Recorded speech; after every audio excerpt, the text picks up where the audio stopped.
Hello friends, my self Mayank tutorial में आपका स्वागत है। टुडे अवर टॉपिक इज लेखांकन अवधारणाएं, अकाउंटिंग कॉन्सेप्ट्स। यदि आप कॉमर्स के स्टूडेंट्स हैं या फिर आप किसी कंपटीशन पीजीटी की प्रिपरेशन कर रहे हैं तो ये वीडियो आपके लिए काफी बेनिफिशियल रहेगा। लेखांकन अवधारणाएं मुख्यतः अनेक प्रकार की होती हैं। यहाँ पर हमने 11 प्रकार की लेखांकन अवधारणाओं को प्रस्तुत किया है। प्रथम हमारी अवधारणा है व्यावसायिक अस्तित्व की अवधारणा। लेखांकन की इस अवधारणा से तात्पर्य यह है कि व्यवसाय और उसके स्वामी का, अपने व्यवसाय और स्वामी का जो अस्तित्व होता है वो पृथक पृथक होता है।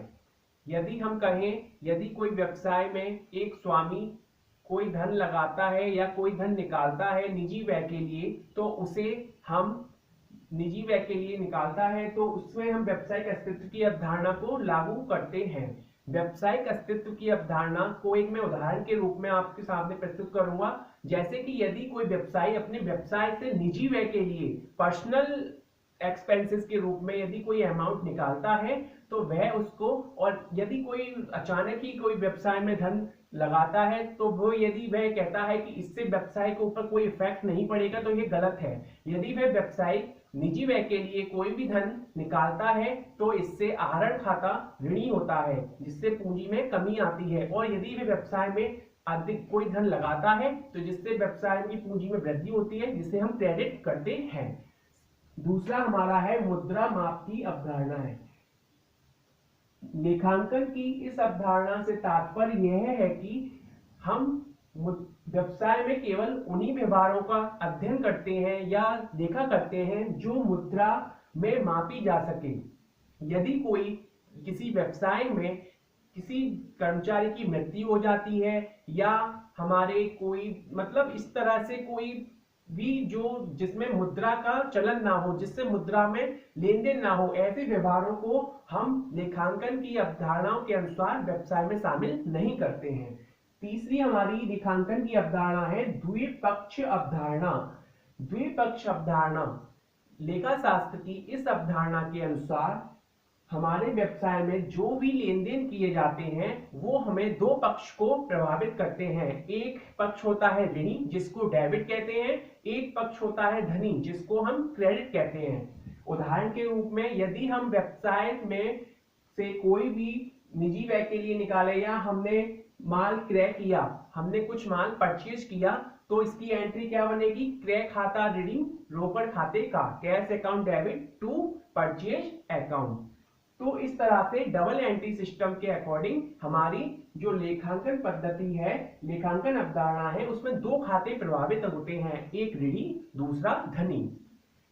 फोर्थ नंबर है हमारा चालू व्यवसाय की अवधारणा। चालू व्यवसाय की अवधारणा के अनुसार लेखा शास्त्र में इस प्रकार से वर्णन किया गया है कि व्यवसाय को जो भी अनंत काल तक चलता रहेगा। चालू व्यवसाय की अवधारणा, हमारा जो बिजनेस है वो अनंत काल तक चलता रहेगा। इसीलिए व्यवसाय में अदत्त व्यय, आउटस्टैंडिंग एक्सपेंसेस, पूर्वदत्त व्यय, पूर्वदत्त प्रीपेड एक्सपेंसेस, अनुपार्जित आय, उपार्जित आय, इनका व्यवहार किया जाता है।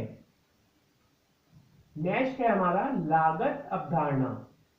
लागत अवधारणा के अनुसार लेखांकन की अवधारणा बताती है कि हमारे व्यवसाय में जितनी भी संपत्तियां हैं उनको लेखा लागत मूल्य पर किया जाता है, ना कि हमारे क्रय मूल्य या फिर हमारे बाजार मूल्य पर। हमारा जो लेखा है वो किस पे किया जाता है? लागत मूल्य पर। संपत्ति का जो लेखा किया जाता है व्यवसाय में वो लागत मूल्य पर किया जाता है। नेक्स्ट हमारी अवधारणा है वसूली या प्राप्ति की अवधारणा। वसूली या प्राप्ति की अवधारणा कि व्यवसाय में वसूली या प्राप्ति कब मानी जाए, कि ये वसूली की प्राप्ति की अवधारणा के रूप में हम इस तरह से समझ सकते हैं कि व्यवसाय में वसूली की अवधारणा तब मानी जाएगी यदि हम किसी ने हमें ऑर्डर दिया 5 लाख का और हमने उस पे माल अभी माल भेजा नहीं है, लेकिन हम ये नहीं कह सकते कि ये वसूली प्राप्ति 5 लाख रुपए की हुई, हमारा लेन देन 5 लाख रुपए का हुआ। लेकिन यदि हम उसमें 2 लाख रुपए का माल हमने उसे भेज दिया, ऑर्डर आया 5 लाख का, हमने भेज दिया 2 लाख का, तो हम कह सकते हैं वसूली प्राप्ति हमें कितने की हुई, 2 लाख रुपए की हुई। नेक्स्ट है हमारा रूढ़िवादिता की अवधारणा। ये सबसे इंपॉर्टेंट अवधारणा है। टीजीटी पीजीटी जितनी भी आप कंपटीशन की तैयारियां करेंगे वहां पर रूढ़िवादिता की अवधारणा के क्वेश्चंस काफी पूछे जाते हैं। यदि आप प्रीवियस ईयर के एग्जाम्स या पेपर्स को देखेंगे तो वहां पर आप देखेंगे कि हमारे जो ज्यादातर क्वेश्चंस रूढ़िवादिता की अवधारणा में से काफी क्वेश्चंस लिए गए हैं। रूढ़िवादिता की अवधारणा कहती है कि व्यवसाय में हमको संभावित असंभावित हानियां, भविष्य में होने वाली हानियां तथा भविष्य में होने वाले खर्चों के लिए भी व्यवस्था करनी चाहिए। और हम रूढ़िवादिता की अवधारणा के अनुसार हमें व्यवसाय के लाभ को लाभ ना मानकर उसमें इन्वेस्टमेंट करते रहना चाहिए। रूढ़िवादिता की अवधारणा हमें बताती है कि हमें व्यवसाय में अपने इसीलिए यदि रूढ़िवादिता की अवधारणा के अनुसार ही व्यवसाय में अदत्त पूर्वत्व किए जाते हैं तथा बोल सकते हैं संभाव्य ऋण असंभाव्य ऋण जो भविष्य के लिए रखे जाते हैं। नेक्स्ट है हमारी पूंजी अवधारणा। पूंजी अवधारणा के अनुसार व्यवसाय में पूंजी केवल वही पूंजी नहीं है जो व्यवसाय द्वारा लाई जाती है। व्यवसाय में पूंजी के अंतर्गत संपत्तियों के साथ साथ ऋणों को भी उसमें इंक्लूड किया जाता है, क्योंकि ये हमारी संपत्तियां तथा जो हमारे लायबिलिटीज होते हैं या फिर बोल सकते हैं ऋण होते हैं, पूंजी के अंतर्गत उनको जोड़ा जाता है। पूंजी में हमारी यदि हम व्यवसाय से कोई भी आहरण करते हैं निजी व्यय के लिए, कोई व्यापारी अपने निजी व्यय के लिए कुछ धन निकालता है तो उसमें पूंजी में से उस ड्राइंग आहरण को माइनस करना पड़ता है, क्योंकि इससे हमारी पूंजी में कमी होती है। नेक्स्ट अवधारणा है हमारी एक रूपता की अवधारणा। एक रूपता की अवधारणा रेखा शास्त्र की इस अवधारणा के अनुसार हमें यह पता चलता है कि व्यवसाय में यदि कोई एक पद्धति प्रयोग की गई है तो हमें आगे भी यदि जरूरत पड़ती है तो उसी पद्धति का प्रयोग हमें फ्यूचर में करना है। यदि हम ऐसा करते हैं तो इससे व्यवसाय में एक रूपता बनी रहती है। उदाहरण के रूप में यदि किसी व्यवसाय में स्थायी संपत्तियों की हिरासत के लिए क्रमागत पद्धति का प्रयोग किया गया है तो वहां पर नेक्स्ट ईयर भी हमको क्रमागत पद्धति ही प्रयोग करनी पड़ेगी, क्योंकि यदि हम उसमें बार बार बदलाव करते हैं तो इससे व्यवसाय में स्थिरता नहीं आती तथा व्यवसाय की ख्याति गुडविल भी प्रभावित होती है। नेक्स्ट टॉपिक है हमारा अवधि की अवधारणा।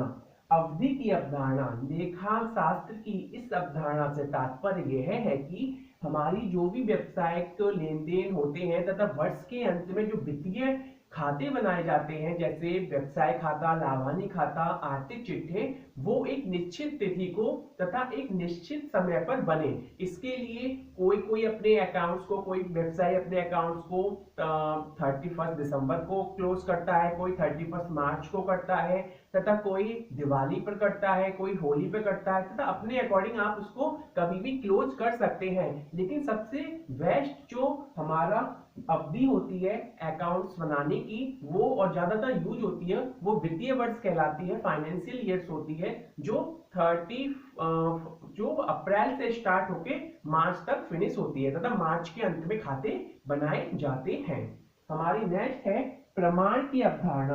प्रमाण की अवधारणा के अनुसार हमें लेखा शास्त्र की यह अवधारणा बताती है कि व्यवसाय में जितने भी लेन देन किए जाएं उनमें लेन देन करने के साथ साथ व्यवसाय में सबूत के रूप में कुछ प्रमाण तथा कुछ जो भी लेन देन के अकॉर्डिंग बिल्स हैं या हमारे बिल्स हैं, अकाउंट्स हैं, उनको संभाल के रखा जाए, जिससे कि कभी भी यदि इन फ्यूचर में कभी भी कोई किसी दो व्यापारी बिजनेसमैन के बीच कुछ भी झगड़ा होता है या मतभेद होता है तो उन प्रमाण पत्रों की सहायता से उस कार्यवाही को पूर्ण किया जा सके तथा उनको सबूत के रूप में कार्यालय या फिर न्यायालय में प्रस्तुत किया जा सके।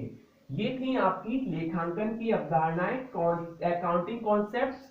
ये यदि आप इन सबको ध्यान से पढ़ लेते हैं एक एक करके, तो इससे आपको टीजीटी पीजीटी में 5-6 क्वेश्चंस इजीली आपको मिल जाएंगे। आपको मेरा ये वीडियो कैसा लगा प्लीज कमेंट करके जरूर बताएं, और यदि आपको मेरा वीडियो अच्छा लगा हो तो लाइक करिए, शेयर करिए।